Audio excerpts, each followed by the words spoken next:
My girlfriend cheated with my best friend while I supported her dreams, so I took everything and vanished from their lives. I'm a 27-year-old guy who genuinely believed that love meant sacrifice, trust, and building something together. I met her at a local networking event, and there was this spark I couldn't ignore. Her ambition was intoxicating, her charm effortless, and she spoke about her dreams with a fire that made me want to support her in every way possible. From the very beginning, I offered to help with her courses, her rent, even the small side projects she was passionate about, convincing myself that this was what a partner did: lift the other up, carry them when they stumbled, and cheer when they soared. I remember sitting on the couch late one night, going over her budget, and feeling this strange pride in knowing I was helping her inch closer to the life she envisioned. "I couldn't have done this without you," she said, and I felt like every late night, every extra shift I picked up at work, every sacrifice I made was validated. But even in those early months, there were small things I brushed off: a phone buzzing in the middle of the night that she quickly snatched away, late nights she claimed were networking, and sudden bursts of secrecy when I casually asked about her day. I convinced myself it was normal, that ambitious people sometimes needed their space, that these little mysteries were part of the package. I wanted to believe so badly that we were building something together, that our efforts were aligned, that my sacrifices were investments in a shared future. The apartment smelled faintly of coffee and paper from her study sessions, the hum of her laptop filling the quiet moments between us, and I felt this comforting rhythm in being needed, in being indispensable. And yet, beneath that rhythm, there was this tiny nagging thought I kept shoving away: what if my trust was too blind? That night, as I turned off the lights and heard the soft click of her bedroom door, I didn't realize that those small, secretive moments were the first cracks in the foundation I thought was unbreakable. I thought I was just being a good partner, but slowly I became her safety net in ways I didn't even notice at first. I was covering her rent every month, picking up groceries when she said she was tight, helping her with unexpected expenses for her courses, and even lending money for small personal luxuries she insisted she needed for focus. At first, it felt natural, like part of the love equation, but over time I realized I was constantly calculating, budgeting, and sacrificing my own comfort so she could chase her dreams. "You're always there for me," she said one evening, leaning against my shoulder while we scrolled through her course materials. I remember thinking, of course I am, someone has to be. There were moments when I noticed her texting late at night, or when she would suddenly disappear to meet someone about a project, but I dismissed it as networking or her ambition pushing her into spaces I couldn't understand. I started to feel a strange exhaustion, a dull ache from being so needed yet never quite fully seen. My friends began commenting on how I seemed drained, how I was always running errands for her or dropping work plans to help, but I brushed them off, saying, "I love her, that's just what you do in a relationship." The apartment started smelling faintly of her scented candles mixed with old coffee cups and paper stacks, an aroma I associated with her hustle, her determination, her dreams that I was supporting. I remember one night sitting in the quiet living room, the city humming softly outside our window, and realizing I hadn't had a night off for weeks, yet I felt proud, validated even in the chaos I was maintaining for both of us. But the more I gave, the more subtle shifts I noticed. A guarded tone in her voice when I asked about her day, a soft laugh that didn't reach her eyes when I joked about my sacrifices, a door clicking just a little too quickly behind her. I told myself it was paranoia, that I was imagining things, that my exhaustion was coloring perception. But deep down, a small, uneasy seed of doubt had been planted. And yet, as I fell asleep on the couch that night, her laptop still glowing in the corner, I convinced myself it was just another night of building her future together. I'd known my best friend for over a decade, the guy I trusted like a brother, the one I thought would always have my back. At first, it was innocent. He started showing up more often, just to hang out, or to help with projects my girlfriend was working on. I noticed small things like him laughing a little too long at her jokes, or the way they would exchange glances I couldn't fully read. I convinced myself it was harmless. He'd always been a bit flirtatious with everyone and she was just friendly. "Don't worry man, we're just vibing," he said once when I raised an eyebrow, and I laughed it off, feeling secure in the trust one had in both of them. But there were other moments I couldn't ignore. The subtle leaning in during conversations, private jokes whispered in corners, the way they seemed to communicate without words. I felt this gnawing unease, but I silenced it, telling myself I was being overprotective or insecure. I prided myself on being understanding, supportive, and non-controlling, but every time I caught a flash of something between them, my chest tightened. I remember walking into the kitchen one evening and seeing them mid-laugh at something on her phone, exchanging that shared smile that felt like it excluded me. My stomach sank, but I forced a grin. "What's so funny?" I asked, and they both turned abruptly, a little too casual. The city lights filtered through the blinds, casting long shadows across the living room, and I felt an unexpected chill. I tried to brush it off, but deep down I knew something had shifted, even if I didn't yet understand the magnitude. And as I went to my bedroom that night, the hum of my laptop fading behind me, I had this quiet, unsettling thought.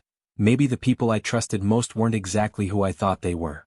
The subtle warning signs started piling up, but I kept convincing myself I was imagining things. I noticed her texting late at night, hiding her phone under the pillow when I walked into the room, and sometimes smiling at messages she refused to show me. She explained it away as work or networking, and I wanted to believe her so badly that I ignored the pit forming in my stomach. Even my best friend, who used to be completely open with me, started acting strangely around her. Laughing quietly when I wasn't looking, stepping into rooms with excuses that didn't make sense. I began to feel this constant tension in the apartment, a buzzing energy that I couldn't name, a weight pressing down on me that made my chest tight. But each time I tried to confront them, I'd stop myself, telling myself it was paranoia, that I had no proof, that I was probably overthinking everything. I remember sitting on the couch one evening, the hum of the refrigerator in the background, the faint smell of her coffee and candle lingering, and feeling exhausted, not from work, but from the mental gymnastics of trusting blindly while sensing betrayal. "You're imagining things, man," I muttered to myself, running my hands through my hair as she came out of her bedroom, smiling warmly, the sound like it should have been comforting but instead felt like a mask. I noticed her laugh at my friend's jokes, small touches that didn't reach her eyes, and yet I told myself they were innocent. Even as I felt increasingly drained, I kept picking up the slack, paying bills, helping with projects, carrying both their burdens alongside mine. The quiet apartment felt colder that night, shadows stretching across the walls like reminders that something was off. And as I turned off the lights and lay in bed, the faint glow of her laptop across the room catching my eye, I couldn't shake the feeling that the walls of trust one had built were quietly crumbling, and I had no idea just how badly they were about to fall. I never expected to find what I did, not in a million years. One night, I stayed up late finishing some work on my laptop when a notification popped up on her cloud account. Messages between her and my best friend. At first, I thought I was seeing things, that my tired mind was playing tricks on me, but the words were clear, unmistakable. Jokes, intimate comments, plans to meet when I was at work, laughter at things that were never meant to be shared with me. My chest tightened, my hands shook, and the room seemed to tilt as I reread every line, trying to rationalize it, to tell myself it wasn't real. "No, this can't be happening," I whispered into the quiet apartment, the only reply the soft hum of her laptop. I scrolled through hours of messages, each one cutting deeper, each one confirming the betrayal I had sensed but refused to acknowledge. Memories I had brushed off suddenly took on a new, painful meaning. The late nights, the secretive smiles, the unexplained absences. The pride I once felt in supporting her, in being the rock she leaned on, now felt like a sucker punch, like every sacrifice had been feeding their secret world. I wanted to yell, to storm in and demand answers, but I froze, stunned by the reality of the people I trusted most conspiring behind my back. The apartment, once warm with the aroma of coffee and ambition, now felt like a trap, the shadows stretching longer, more sinister than before. My phone buzzed with a message from her, something mundane, innocent on the surface, and I wanted to throw it across the room. That night, I couldn't sleep, haunted by the undeniable truth that my girlfriend and my best friend had crossed the line I never thought they would, leaving me trapped in disbelief, betrayal, and a gnawing raw anger that had nowhere to go. I hit a point I never imagined I could reach, a darkness that consumed me completely. For days I couldn't eat properly, couldn't focus at work, and every little thing reminded me of their betrayal. I replayed every memory in excruciating detail, their whispers, the laughs I thought were innocent, the casual touches I had ignored. I felt utterly alone, like the people I trusted most had not just hurt me but erased the foundation of my life. I remember sitting on the floor of my apartment, knees pulled to my chest, staring blankly at the ceiling, the faint glow of her laptop casting shadows across the room, and thinking maybe I wasn't strong enough to move past this. Rage, grief, and disbelief mingled in my chest until it felt like it would crush me from the inside out. I tried talking to friends, but words fell flat, the betrayal so complete that no one could fully grasp the depth of what I was feeling. Every time I thought about confronting them, I imagined the conversation, the pleading, the excuses, and it only made the anger spike higher. My apartment, once a safe space, felt like a prison filled with memories of laughter that had been stolen and twisted. The city outside, alive and indifferent, reminded me how small and powerless I felt in the grand scale of their deceit. Sleep offered no refuge, only dreams of confrontation that ended with me walking away empty-handed. That night, as I sat in darkness with only the hum of the city creeping through the blinds, I realized I had reached rock bottom. And from here there was no going back, only a choice between total collapse or reclaiming everything I had lost. After days of raw despair, a strange clarity started to creep in. I realized that yelling, pleading, or begging for explanations wouldn't fix anything. They didn't deserve my tears, my energy, or my time. So I started planning, quietly, meticulously, how to reclaim control over my life and everything I had invested in theirs. I listed every loan, every payment, every favor I had made that left me vulnerable, and I began thinking strategically about how to disentangle myself without giving them a heads up. I felt a mix of anger and satisfaction, like I had finally found a weapon sharper than their betrayal, patience and precision. Each night, as the city lights flickered through the blinds, I imagined the look on their faces when they realized the safety net I had been providing was gone, and it thrilled me more than any confrontation ever could. I started documenting everything, making sure I had all accounts, passwords, and legal leverage lined up. The apartment smelled faintly of my coffee and the old paper stacks I had ignored for weeks, but now it felt different, like a war room rather than a home. I rehearsed conversations in my head, not to negotiate, but to maintain calm when the time came, to watch them unravel without me lifting a finger. The anger that had once felt paralyzing transformed into a sharp, focused drive, and I felt stronger than I had in weeks. I kept my distance emotionally, pretending to still be the same supportive partner while inside I was calculating every move, every exit, every silent reclaiming of my power. And as I closed my laptop that night, the hum of the city below echoing through the walls, I knew the next steps would be mine alone, and I would make sure they never saw it coming. I started moving like a ghost in my own life, careful, quiet, deliberate in every step I took. I canceled the automatic transfers she didn't even know existed, the ones that had been quietly padding her lifestyle while she lied to my face. I removed my card details from every shared account, every subscription she forgot to pay for, every little digital thread that tied my money to her comfort. "Hey, can you cover the course fee this week?" she asked casually over dinner, not even looking up from her phone, and I forced a calm smile as I said, "We'll talk about it later," feeling something dark and powerful bloom in my chest. She didn't notice the shift, didn't notice how I started pulling back, how the safety net beneath her feet was slowly dissolving. I began packing my things in small bursts, tucking personal items into my car when she wasn't home, every movement quiet, every choice calculated. The apartment felt colder somehow, but I welcomed that chill because it reminded me I was finally taking my power back. Meanwhile, my best friend texted me, pretending everything was normal, asking when we'd hang out again, and I stared at my screen, disgust twisting my stomach. "Yeah, soon," I replied, the words hollow, knowing I was already vanishing from the world they thought they controlled. Inside, the emotional storm wasn't calming, it was sharpening, turning into something focused and ruthless. I watched her start to stress, pacing the living room, frowning at overdue reminders and bank notifications popping up on her phone. "Something's wrong with my accounts," she muttered, panic creeping into her voice, and I shrugged lightly, saying, "Maybe you should check with your bank," as if I hadn't been the stability she relied on for everything. The scent of her favorite perfume lingered in the air while tension twisted between us like invisible wire. I felt a strange mix of relief and ache, like ripping off a bandage that had been poisoning my skin for months. And as she stared at her phone in growing confusion, whispering my name with frustration, I knew the moment she realized the truth was getting closer, and I wasn't sure if I was ready for the look I'd see in her eyes when it finally hit her. The first time I saw them after I had vanished, it was surreal, like stepping into a scene I had watched unfold in my mind for weeks. They didn't expect me to be so calm, so composed, carrying myself like nothing had changed, while inside, the satisfaction of my quiet revenge was almost dizzying. "Where have you been? Why are things not working?" she demanded, panic sharp in her voice, her eyes darting between me and my best friend, who was pale and stiff.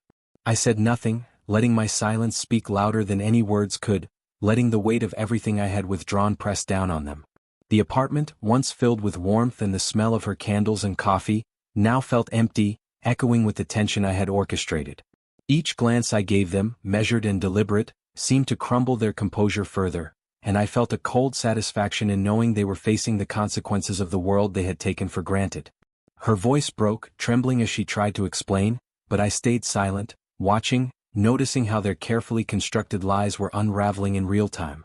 The city lights flickered through the blinds, casting long accusatory shadows across the walls as my best friend opened his mouth, trying to stammer excuses, but none of it landed. I could feel their panic radiating, a tangible force that I hadn't felt directed at me in months. We didn't think, he began, and I let him trail off, knowing I didn't need to respond. Every small sigh, every nervous glance, every falter in their confidence was my vindication, a confirmation that I had reclaimed power without a single scream or argument. The air was thick, almost electric, and I could hear the subtle trembling of her hands as she clutched her phone, realizing her safety net had been pulled out from under her. I felt a strange mix of relief and quiet triumph, knowing that the chaos I had been anticipating was finally unfolding before my eyes.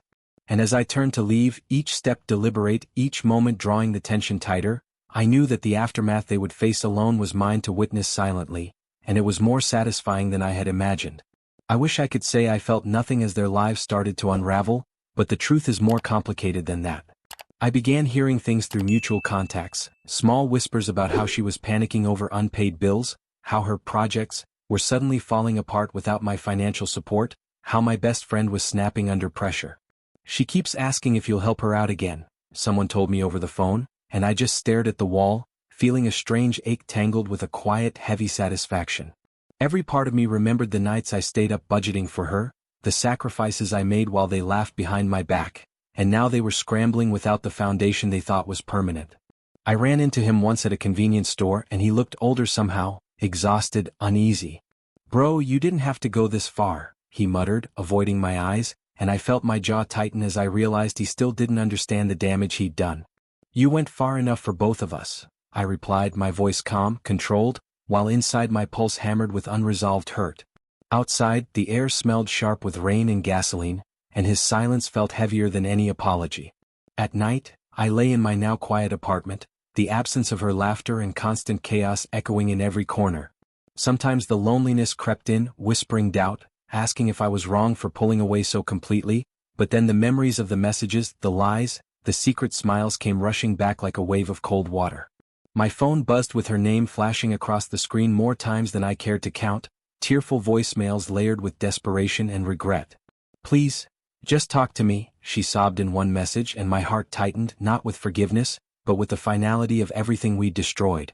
And yet, as I sat there in the dim glow of my living room, staring at the phone in my hand, a part of me wondered what would happen when I finally answered her call, and whether seeing her face again would break me or set me free. Sitting alone in the quiet of my apartment, I finally allowed myself to breathe and think about everything that had happened. The rage, the heartbreak, the sleepless nights, they all began to settle into a strange clarity, a hard-earned perspective I hadn't had before. I reflected on how blindly I had trusted, how my sacrifices had been used against me, and how easily I had overlooked the red flags that were there all along. I realized that the power I thought I had lost was never really gone. It was buried beneath my pain, waiting for me to claim it. Every conversation I replayed, every memory I had dissected, served as a lesson in boundaries, in self-respect, and in understanding my own worth. I thought about them, their panic, their confusion, the way they scrambled when the safety net I had been providing disappeared, and a quiet satisfaction washed over me. Not revenge in the explosive sense, but the kind that comes from reclaiming control and refusing to let betrayal define my life. I reminded myself that I didn't need their apologies, their recognition, or their gratitude. The apartment smelled faintly of coffee and old paper, reminders of the months I spent carrying their burdens, but now it felt mine, safe and untouched by manipulation. I started making plans for myself, for projects I had shelved, for dreams I had postponed. The city outside buzzed on, indifferent and alive, and I felt finally alive too, standing taller, freer and wiser. And as I looked at the night sky through my window, I knew one thing with certainty. The chapter of betrayal was over, but the chapter of my life, my future built on my terms, was just beginning. Yet even with this clarity, a quiet tension lingered, the unspoken question of what they would do next hovering in the shadows, and I knew I would be ready. The days that followed felt surreal, like I had stepped out of a storm into a world I could finally control. I reclaimed my time, my finances, and my energy, investing in things I had neglected while carrying their burdens. Every project I had postponed, every goal I had shelved, became a tangible symbol of my independence, proof that I could build my life without relying on anyone who didn't have my best interests at heart. I started reconnecting with friends I had distanced myself from, laughing freely without guilt, and savoring the small joys I had long ignored: quiet mornings with coffee, uninterrupted nights, and the simple satisfaction of being accountable only to myself. The betrayal no longer had the power to shake me. It had become a lesson etched deep into my awareness, a reminder of how to spot manipulation and honor my own worth. Occasionally, I caught glimpses of them. Mutual acquaintances mentioned their struggles, the chaos they faced when the safety net vanished, but I felt no gloating, only quiet validation that I had chosen peace over drama. I felt stronger, calmer, and more resilient than I ever had before, carrying a sense of empowerment that no apology or explanation could ever provide. The apartment smelled fresh again, clean and uncluttered, reflecting the clarity I now felt inside. I planned trips, started new side ventures, and poured my energy into relationships built on trust and respect rather than obligation and betrayal. As I sat by the window watching the city lights flicker, I realized I had not only survived the worst of their deceit, I had thrived. The chapter of heartbreak and manipulation was closed, replaced with a life of intentional choice, freedom, and personal growth. And in that quiet, glowing moment, I understood something vital. True strength isn't measured by how much you endure for others, but by how fiercely you reclaim yourself when the world tries to take it away.